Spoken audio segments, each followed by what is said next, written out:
ಸನ್ಮಾನ್ಯ ಸಭಾಧ್ಯಕ್ಷರೇ, ಬೆಳ್ತಂಗಡಿ ವಿಧಾನಸಭಾ ಕ್ಷೇತ್ರದ ಜನಪ್ರತಿನಿಧಿಯಾಗಿ ಈ ಒಂದು ಘಟನೆಗೆ ಸಂಬಂಧಪಟ್ಟಂತೆ ಈ ಸದನದಲ್ಲಿ ಮಾತಾಡಬೇಕಾದಂತ ಅನಿವಾರ್ಯತೆ ಇದೆ.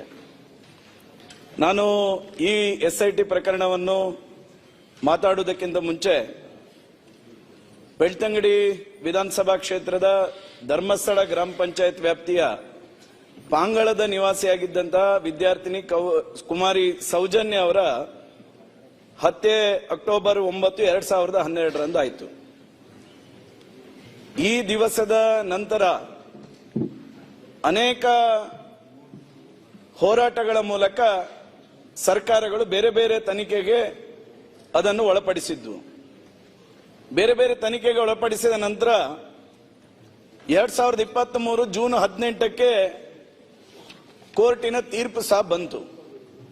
ಕೋರ್ಟ್ ತೀರ್ಪು ಬಂದ ಸಂದರ್ಭದಲ್ಲಿ ಯಾರು ಅಪರಾಧಿ ಅಂತೇಳಿ ಅರೆಸ್ಟ್ ಆಗಿದ್ದಂತ ವ್ಯಕ್ತಿಯನ್ನು ಸಾಕ್ಷ್ಯಾಧಾರದ ಕೊರತೆಯಿಂದಾಗಿ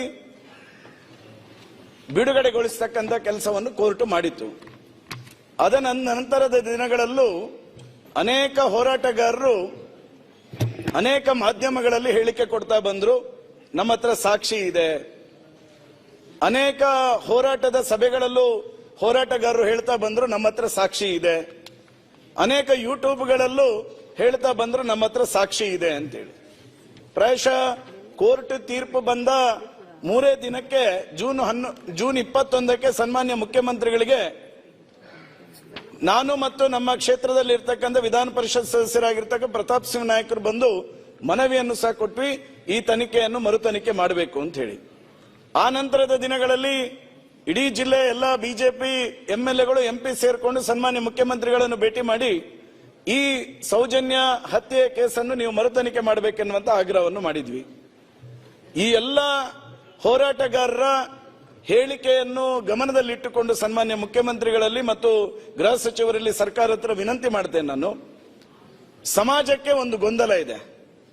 ಇಷ್ಟು ಹೋರಾಟಗಾರರು ಸಾಕ್ಷಿ ಇದೆ ಅಂತ ಹೇಳಿದ ನಂತರನು ಯಾಕೆ ಇದನ್ನು ತಾರ್ಕಿಕವಾಗಿರ್ತಕ್ಕಂಥ ಅಂತ್ಯಕ್ಕೆ ತರ್ತಾ ಇಲ್ಲ ಎನ್ನುವಂತ ಒಂದು ಗೊಂದಲ ಇದೆ.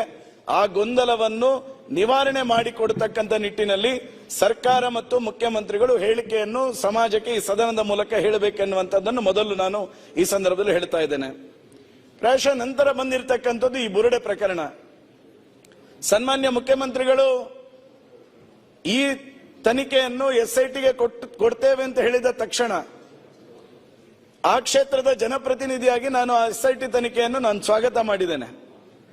ಆ ಎಸ್ಐಟಿ ತನಿಖೆ ಪ್ರಾರಂಭದಿಂದ ಇವತ್ತಿನವರೆಗೂ ಯಾವುದೇ ರೀತಿಯಾಗಿರ್ತಕ್ಕಂಥ ಮಾಧ್ಯಮಗಳಿಗೆ ಹೇಳಿಕೆಯನ್ನು ಕೊಟ್ಟಿಲ್ಲ. ನಾನು ಅನೇಕ ಮಾಧ್ಯಮಗಳು ನನ್ನನ್ನು ಸಂಪರ್ಕ ಮಾಡಿದಂತ ಸಂದರ್ಭದಲ್ಲೂ ಎಸ್ಐಟಿ ತನಿಖೆಗೆ ನಾವು ಡಿಸ್ಟರ್ಬ್ ಮಾಡಬಾರದು, ನಮ್ಮ ಹೇಳಿಕೆಗಳು ಎಸ್ಐಟಿ ತನಿಖೆಯ ಪ್ರಕರಣದ ಸತ್ಯಾಸತ್ಯತೆಯನ್ನು ತಿಳಿಯತಕ್ಕಂಥ ಸಂದರ್ಭದಲ್ಲಿ ಅದು ಡಿಸ್ಟರ್ಬ್ ಆಗಬಾರದು ಎನ್ನುವ ಕಾರಣಕ್ಕೋಸ್ಕರ ಯಾವುದೇ ಹೇಳಿಕೆಗಳನ್ನು ಕೊಟ್ಟಿಲ್ಲ.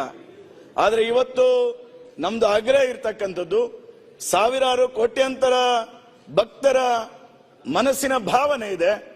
ಆ ಭಾವನೆಗೆ ಪೂರಕವಾಗಿ ನಮ್ಮ ಇಡೀ ಬೆಳ್ತಂಗಡಿ ವಿಧಾನಸಭಾ ಕ್ಷೇತ್ರ ಅಥವಾ ದಕ್ಷಿಣ ಕನ್ನಡ ಜಿಲ್ಲೆ ಮಾತ್ರ ಅಲ್ಲ, ಇಡೀ ದೇಶದ ಹಿಂದೂ ಸಮಾಜದ ಧಾರ್ಮಿಕ ಭಾವನೆಗೆ ಘಾಸಿ ಆಗ್ತಕ್ಕಂಥ ವ್ಯವಸ್ಥೆಗೆ ಒಂದು ಫುಲ್ ಸ್ಟಾಪ್ ಹಾಕ್ತಕ್ಕಂಥ ಕೆಲಸವನ್ನು ಸರ್ಕಾರ ಮಾಡಬೇಕು. ನಾನಿವತ್ತು ಎಲ್ಲ ಕ್ಷೇತ್ರದ ಜನ, ಜಿಲ್ಲೆಯ ಜನರ ಪರವಾಗಿ ನಾನು ವಿನಂತಿ ಮಾಡ್ತೇನೆ, ರಾಜ್ಯ ಸರ್ಕಾರ ಈ ಎಸ್ಐಟಿ ತನಿಖೆಯ ವರದಿಯನ್ನು ಆದಷ್ಟು ಶೀಘ್ರ ಸಮಾಜದ ಮುಂದೆ ಇಡ್ತಕ್ಕಂಥ ಪ್ರಾಮಾಣಿಕ ಕೆಲಸವನ್ನು ಮಾಡಬೇಕೆನ್ನುವಂತ ಆಗ್ರಹವನ್ನು ನಾನು ಸರ್ಕಾರಕ್ಕೆ ಈ ಮೂಲಕ ಮಾಡ್ತೇನೆ.